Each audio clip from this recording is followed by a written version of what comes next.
Hello everyone, good morning. এটা হলো আমার বার্থডে দিনের ব্লগ। বার্থডে দিন ঘুম থেকে উঠেই ফ্রেশ হয়ে আগে পুজো দিয়ে নিয়েছিলাম। আর আজ জানো তো আমার বেশ কিছু কাজ রয়েছে, তাই এখন আমাকে বেরিয়ে যেতে হলো। আর বাড়ি ফিরতে বিকেল হয়ে গেছিল। মা দাদাকে বলে রেখেছিল কাজ মিটিয়ে বাড়ি ফেরার সময় একটা কেক নিয়ে আসতে। সেই মতো আমরাও যখন বাড়ি ফিরলাম তখন একটা কেক নিয়ে নিলাম। তারপর সন্ধ্যা হতেই কেক কাটিং করলাম। আমাদের আদর জানো তো কেক কাট করতে খুব ভালোবাসে, তাই আমাদের বাড়িতে জন্মদিন হোক বা বিবাহবার্ষিকী, কেক কাটিংয়ের সময় আদরকে সাথে নিয়ে কেক কাটিং করা হয়। আর আজ যাতে আমিও ওকে সাথে নিয়ে কেকটা কাটি, তার জন্য ও আমাকে হাম দিচ্ছিল। এই তো এখন আমাদের কেক কাটিং করা হয়ে গেছে। আর তোমাদের তো আগেই বলেছি আমার জন্মদিনের সকাল থেকে বিকেল পর্যন্ত বাড়ির বাইরেই কেটে গেছে।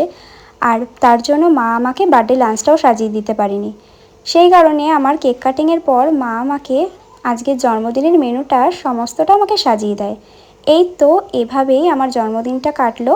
তো তোমাদের কেমন লাগলো ভিডিওটা অবশ্যই জানিও।